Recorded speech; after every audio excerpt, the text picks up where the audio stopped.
শনিবার প্রাথমিক বিদ্যালয় খোলা রাখার সিদ্ধান্ত নিয়েছে প্রাথমিক ও গণশিক্ষা মন্ত্রণালয়। ১/১১ আলোচিত জেনারেল মাসুদ উদ্দিন চৌধুরী গ্রেপ্তার, পাচার মামলায় ৫ দিনের রিমান্ড মঞ্জুর। জাতীয় সংসদের বিশেষ কমিটির প্রথম বৈঠকে আলোচনায় অন্তর্বর্তী সরকারের ৪০ অধ্যাদেশ।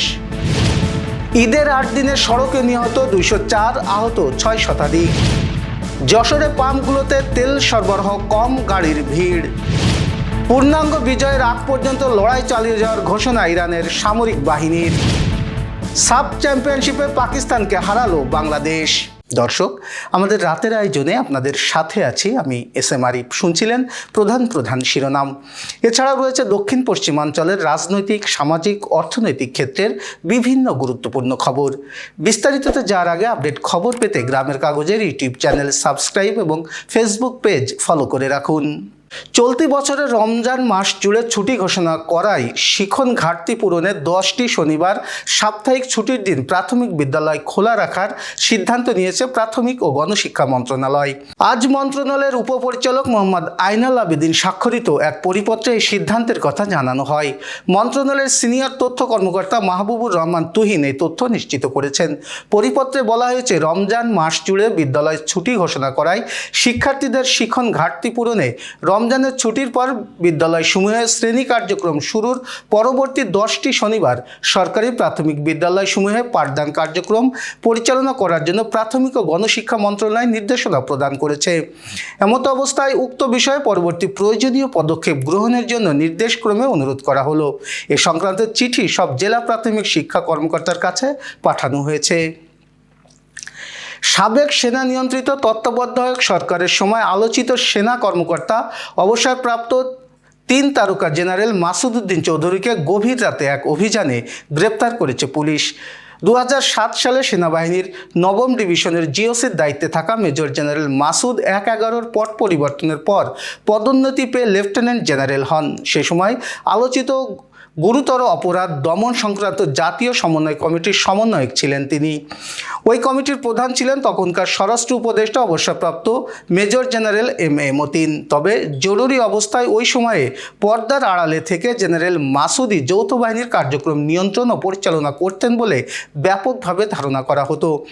সেনা কর্মকর্তাদের নেতৃত্বাধীন ওই বাহিনী শীর্ষ রাজনৈতিক ও ব্যবসায়ীদের আটক করে জিজ্ঞাসাবাদ করত এবং পরে তাদের বিরুদ্ধে দুর্নীতির অভিযোগে মামলা দেওয়া হতো।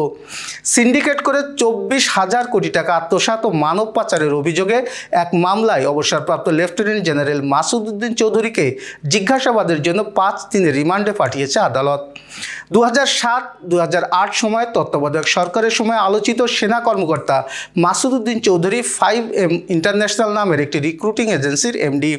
2018 সালে একাদশ সংসদ নির্বাচনে তিনি জাতীয় পার্টির টিকিটে ফেনী 3 আসন থেকে এমপি হয়েছিলেন। ওই কোম্পানির মাধ্যমে অর্থ আত্মসাৎ এবং মানব পাচারের অভিযোগেই গত বছর 3রা সেপ্টেম্বর পল্টন থানায় এই মামলা দায়ের করেন আফিয়া ওভারসিসের প্রোপাইটার আলতাফ খান। সোমবার গভীর রাতে বারিধারা ডিওএসএস এলাকায় বাসা থেকে মাসুদ উদ্দিন চৌধুরীকে গ্রেপ্তার করে পুলিশ।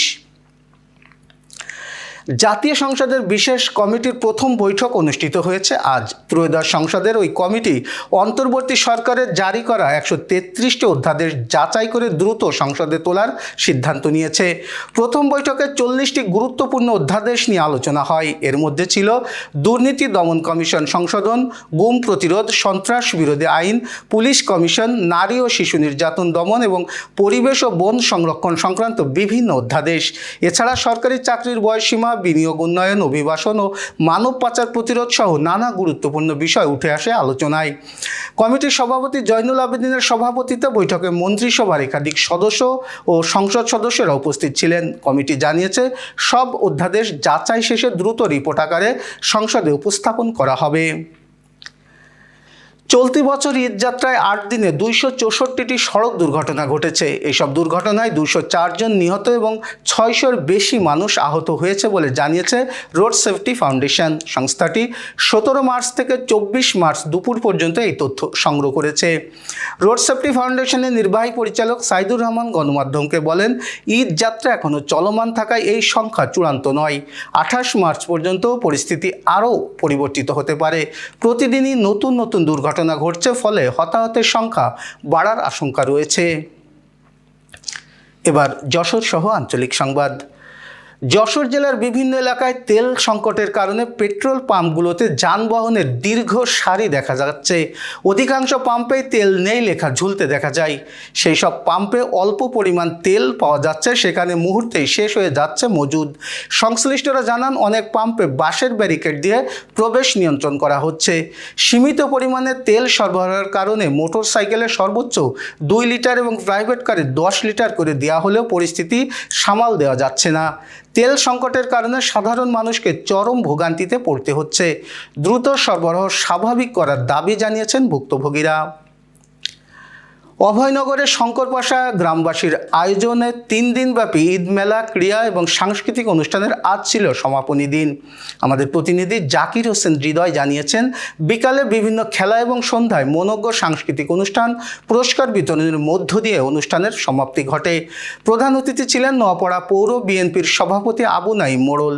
বিশেষ অতিথি ছিলেন থানা বিএনপির যুগ্ম সাধারণ সম্পাদক অ্যাডভোকেট গাজী শহীদুল ইসলাম সহ অন্যরা। অনুষ্ঠানে সভাপতিত্ব করেন ওয়ার্ল্ড বিএনপি সভাপতি আমির হোসেন মোল্লা। এবার আন্তর্জাতিক সংবাদ। যুক্তরাষ্ট্র ইসরায়েলের সঙ্গে চলমান যুদ্ধে পূর্ণাঙ্গ বিজয়ের আগ পর্যন্ত লড়াই চালিয়ে যাওয়ার ঘোষণা দিয়েছে ইরানের সশস্ত্র বাহিনী। আজ ইরানের সশস্ত্র বাহিনীর শীর্ষ কমান্ডারের একজন মুখপাত্র এই ঘোষণা দিয়েছেন। খবর আল জাজিরা। ইরানের রাষ্ট্রীয় টেলিভিশনে প্রচার করা এক ভিডিও চিত্রে দেশটির সামরিক বাহিনীর খাতাম আল আম্বিয়া সেন্ট্রাল হেডকোয়ার্টার্সের কর্মকর্তা আলী আবদুল্লাহ আলিয়াবাদী এই ঘোষণা দেন। তিনি বলেন, ইরানের অখণ্ডতা রক্ষায় দেশটির শক্তিশালী সশস্ত্র বাহিনী গর্বিত, বিজয়ী এবং অবিচল। পূর্ণাঙ্গ বিজয় অর্জিত না হওয়া পর্যন্ত এই পথ চলা অব্যাহত থাকবে।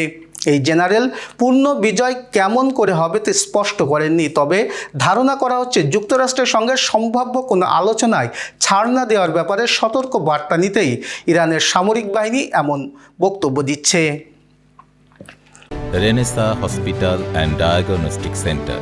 রেনেসাতেই মিলছে কম খরচে উন্নত সেবা, তাই নিশ্চিন্তে আমাদের সেবা নিন, সুস্থ থাকুন। Renaissance hospital and diagnostic centre, সদর হাসপাতাল মোড়, দরাটানা, যশোর। দর্শক, শেষ করব খেলার সংবাদ দিয়ে।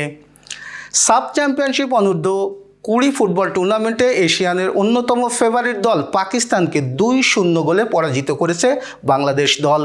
মালদ্বীপের ন্যাশনাল স্টেডিয়ামে বি গ্রুপের প্রথম ম্যাচে পাকিস্তানের বিপক্ষে প্রথমার্ধেই গোলের দেখা পায়নি কোনো দল, তবে দ্বিতীয়ার্ধে জোড়া গোল করে জয় ছিনিয়ে নেয় লাল সবুজের দল।